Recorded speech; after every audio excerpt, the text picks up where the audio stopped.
अस्सलाम वालेकुम। ये गांव का माहौल है। गांव के माहौल में तकरीबन अभी 7:23 हुए हैं। देखेंगे कितनी धुंध है, कुछ नज़र नहीं आता। थोड़ा बहुत नज़र आता है अगर कोई बाइक पे हो या गाड़ी पे हो तो उसके लिए रास्ता मुश्किल होगा। इस माहौल में ज़िम्मेदार काम करते हैं, अपने जानवरों को चारा डालते हैं, बल्कि सारे लोग ही काम करते हैं। कौन सा ऐसा बंदा है जो काम नहीं करता?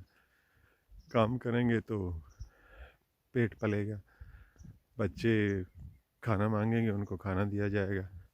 मगर इस ठंड में बहुत मुश्किल है काम करना। इतनी ज़्यादा ठंड, अभी देखते हैं ये कब तक ख़त्म होती है।